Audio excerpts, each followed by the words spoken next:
Zainab Ahmed, draw membership from diverse interest backgrounds, including representatives of opposition political parties, private sector, women and youth bodies, as well as people with special needs.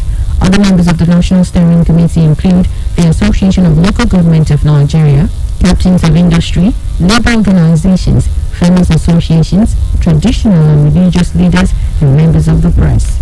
President Buhari pointed out that the government is working towards lifting 100 Nigerians out of poverty in the next 10 years.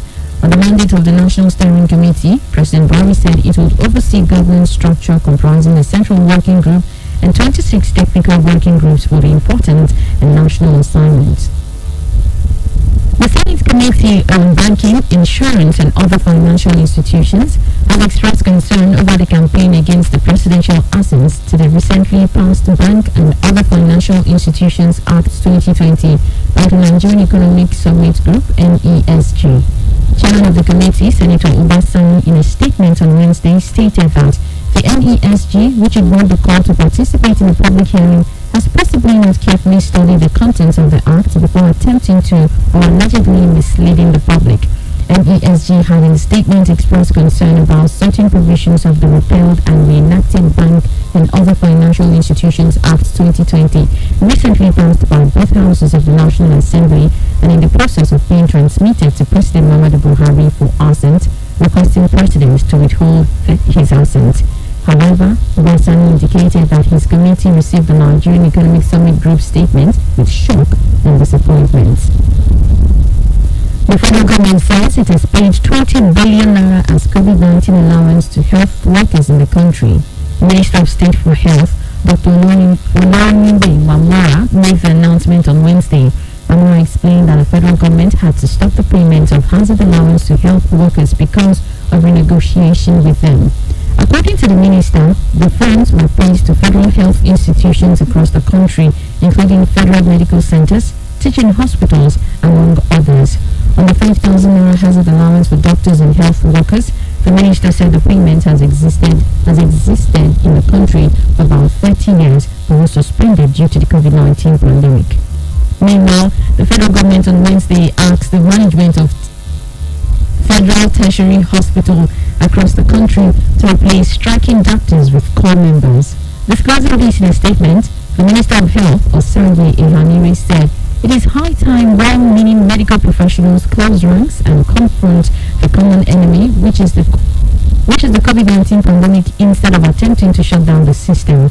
Recall that the National Association of Resident Doctors, NAD, had embarked on a nationwide strike on Monday over the non-payment of their COVID-19 hazard allowance and other demands. Dr. Ihanire told the striking doctors not to forget that they owe it an obligation to protect lives.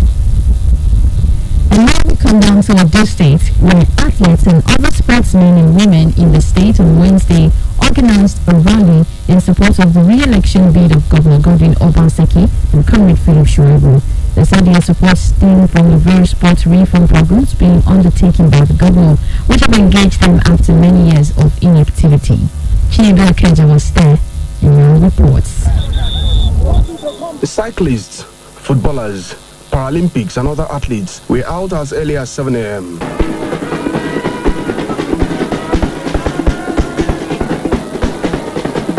Adorned in various sporting outfits, the over 2,000 sportsmen and women marched from Samuel Ogbomudia Stadium through some major roads within Benin City in show of solidarity for Obaseki Shuaibu re-election.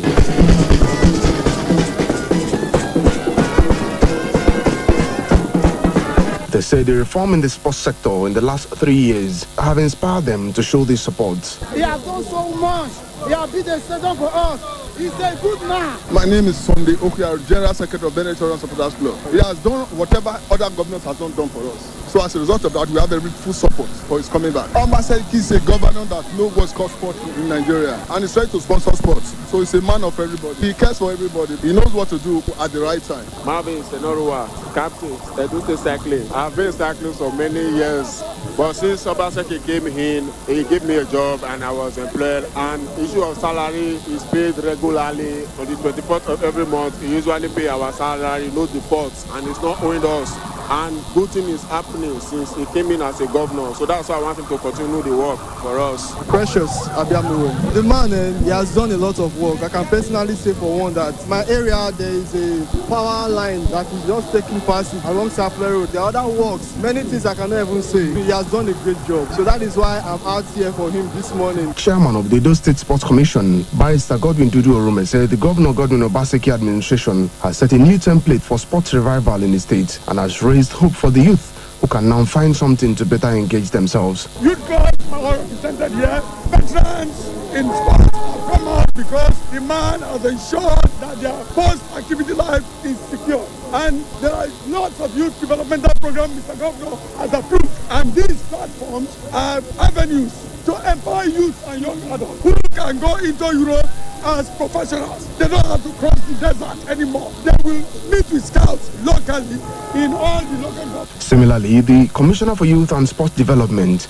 Honorable Damian Lawani, said he's not surprised at the turnout of youth in the rally because they have never felt so prepared for the future like now. This is sportsmen and women in Edo State trying to showcase what Godwin Obaseki has done in the sporting arena.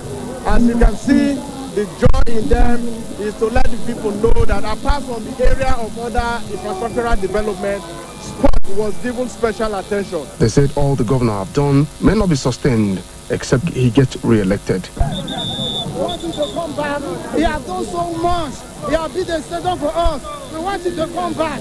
He's a good man. He's coming back the second term. And the governor has done well. And being an athlete, we are still expecting more for him. The rally terminated at Samuel Ogbemudia Stadium after the Deputy Governor, Comrade Philip Shaibu, addressed the crowd. Chinedu Ekeja, KUFM News.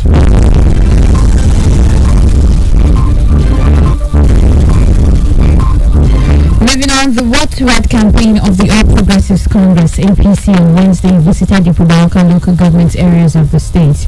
The governorship candidate of the party, Pastor Sunday Izeyamu, said he will industrialize Olobo and other parts of the Ipubaoka local government area if elected. They said Olobo, which is one of the oil-producing communities in the state, has potentials for improved economic growth than what it is obtainable right now. Because this place, if we develop it, we are only making a better future. If you want to make this place think the full potential, then we must spend money for this place. So we are going to do it here. We will make sure that lights must come here. And make a promise in it. You know, it gets some things where you don't need to wait for so long. I say lights must be Olobo. If public-private partners support one thing, it will big industry come Olobo. It will big work come Olobo. So that when I wear the farm, we are going to partner with you. Supporters from wards 1, 2, 3 and 4 gathered at Adoya to receive the campaign team of APC with assurances to vote. The candidate and his team also paid a courtesy visit to some NLJ from Ipubaoka local government area. A two-term governor of Kano State, Senator Ibrahim Shekarau, graced the party's campaign. KUFM's News Dawn returns right after this break. Please stay with us. We not be God winning you. We not go we not go if we not be we not go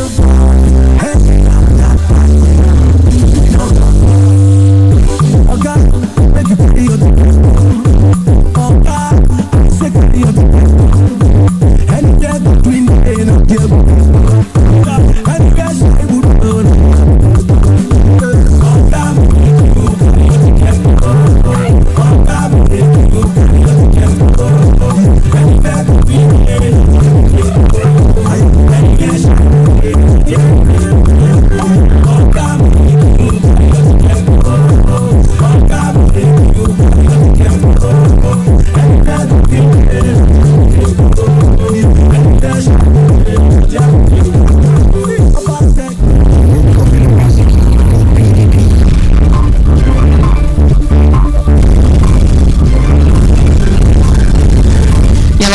It's still News Dawn on 92.7 KUFM, and now to the rest of the news.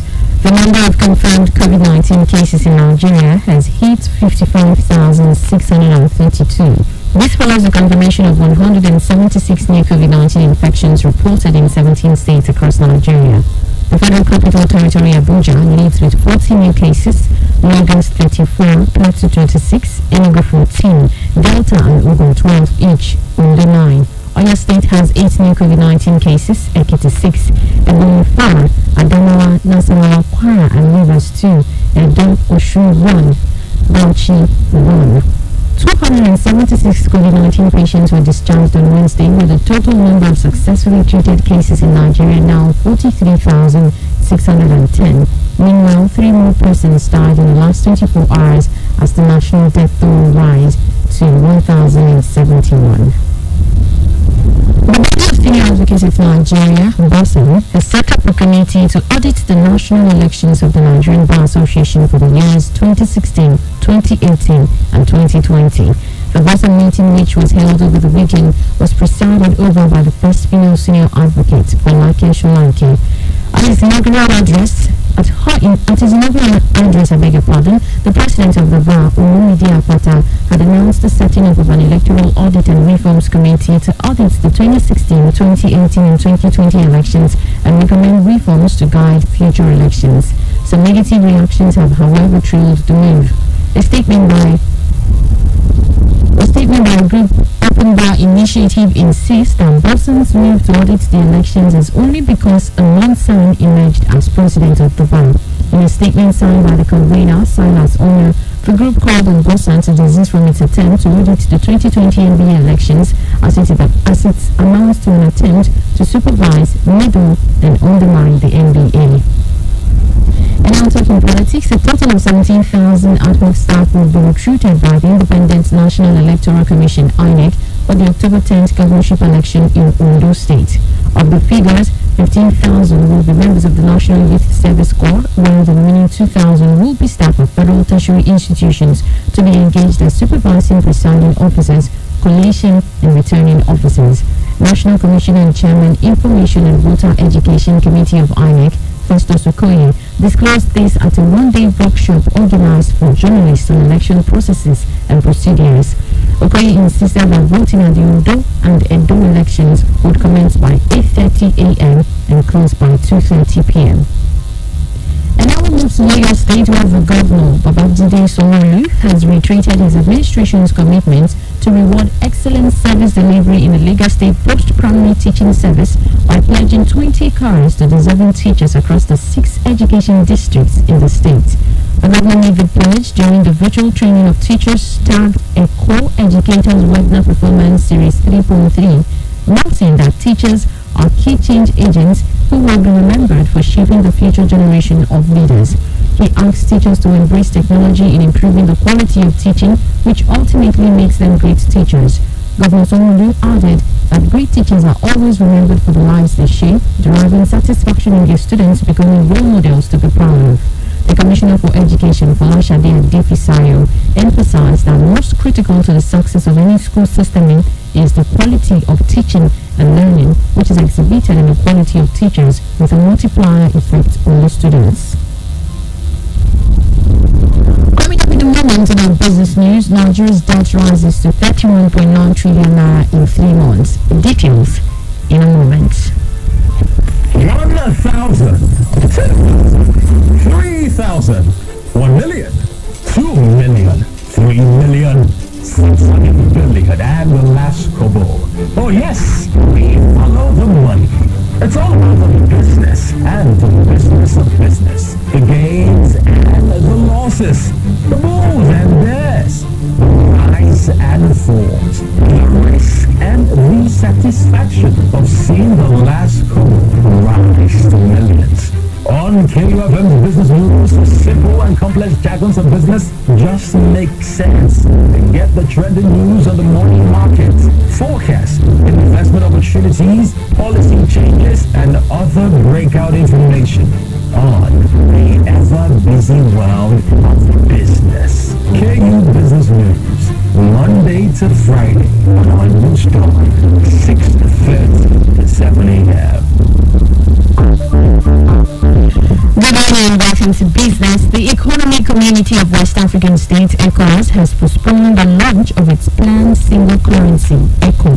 The regional body said in a new date for said a new date for the launch will be announced later. This was contained in a communique issued at the end of the 57th Summit of the Authorities of Heads of State and Governments of ECOWAS.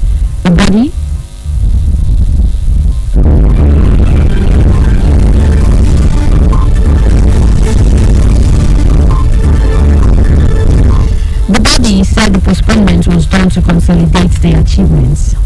And moving on, the Debt Management Office, DMO, on Wednesday put the nation's total public debt stock at 31.9 trillion naira as of June 31st, 2020, representing 8.3% rise from 28.628 trillion naira in March 2020. The figure comprises the debt stock of the federal government, the 36 state governments, and the Federal Capital Territory. The DMO in a report explained that the increase in the debt stock by 2.381 trillion naira was accounted for by the $3.36 billion budget support loan from the International Monetary Fund, more domestic borrowing to finance the revised 2020 Appropriation Act, including the issuance of the 162.557 billion naira sukuk and promissory notes issued to settle claims of exporters. The DMO also said the figures could rise further when the balance of the new borrowing is raised for the implementation of the current budget. The Nigerian Stock Exchange extended its losing streak on Wednesday for third consecutive days, with the market capitalization declining further. The market capitalization dipped by 38 billion naira to close lower at 13.263 trillion naira compared with 13.301 trillion naira on Tuesday. Also, NSE All-Share Index shared 72.41 points or 0.28% to close at 25,424.91 points. The downturn was impacted by losses recorded in large and medium capitalized stocks.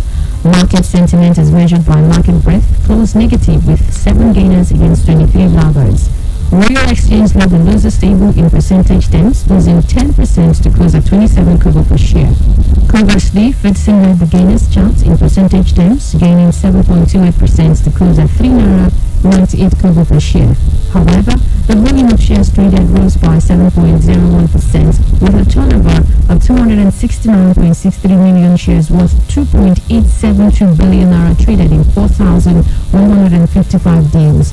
This was against a total of 251.96 million shares valued at 2.4 billion naira exchanged in 4,185 deals on Tuesday.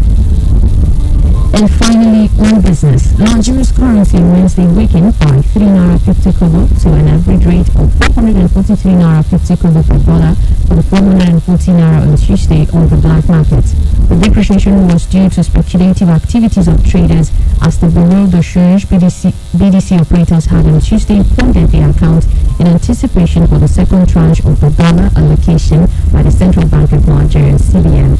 The CBN had in August 27, 2020 circular said the purchase of foreign exchange by BDCs shall be on Mondays and Wednesdays in the first instance. The foreign exchange market at the investors and exporters forex window opened with an indicative rate of 386 naira 46 kobo on Wednesday. This signaled the marginal appreciation of 2 kobo when compared with 386 naira 48 kobo open with on Tuesday.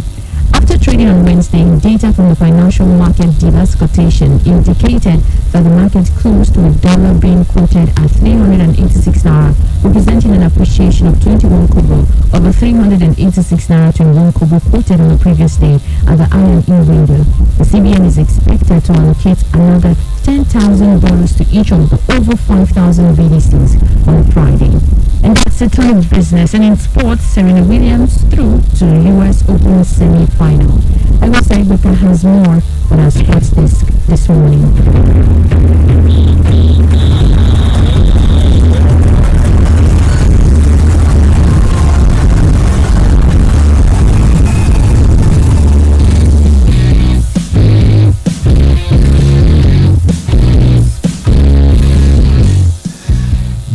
Six-time champion Serena Williams kept alive her hopes of a record equaling 24th Grand Slam singles title, the 4-6, 6-3, 6-2 win over Svetlana Pironkova in the US Open quarterfinals at the Art of Ashes Stadium on Wednesday. The American struggled early on with a variety of shots from the unranked player who was in her first tournament in 3 years. Like in her third-round match against Sloane Stephens, the 38-year-old made a slow start, which Pironkova exploited on longer rallies and with a dangerous slice for her. The break seemed inevitable and came in the fifth game when the Bulgarian semi-finalist at Wimbledon in 2010 hit a great double-handed backhand winner. The 32-year-old broke in the fifth game on Iron taking the first set. Djokovic tired out as Williams took the second set and broke twice in the third. The veteran will now play former world number 1 Victoria Azarenka, whom she beat in the 2012 and 2013 US Open finals. The Belarusian knocked out Elise Martin 6-1, 6-love. In the other semi-final, former world number 1 and 2018 US Open champion Naomi Osaka will face Jennifer Brady after she defeated Shelby Rogers 6-3, 6-4, while Brady beat Spina Potoseva 6-3, 6-2. In the men's singles quarterfinal matches, Dominic Thiem defeated Alex de Minaur 6-1, 6-2, 6-4, while Daniel Medvedev beat Andy Woodblade 7-6, 6-3, 7-6. And finally, to transfer markets, where Manchester United have made progress in their efforts to sign England forward Jadon Sancho from Borussia Dortmund. The club have broken an impasse by agreeing a deal over wages and agents' fee around any move that could materialize for their main target. But there is still no guarantee of an agreement between the clubs before transfer deadline day on the 5th of October. Sources close to Dortmund are adamant the club will not alter their demand for a fee in excess of £100 million. It has been suggested they needed to sell the 20-year-old and soften their approach as deadline day. United have indicated they would be willing to pursue alternative targets if the German club did reduce their demands. Last week, the Red Devils signed the last midfielder from the big from Ajax for £35 million. And that's most news on KFM's Newsroom. For more updates, previews, reviews, and analysis, join us on Sports Fiesta at 8 a.m.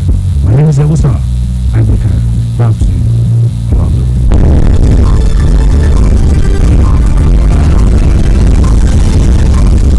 Thank you, Ebusa, and that's the news. But before we go, let's take a quick recap of the headlines.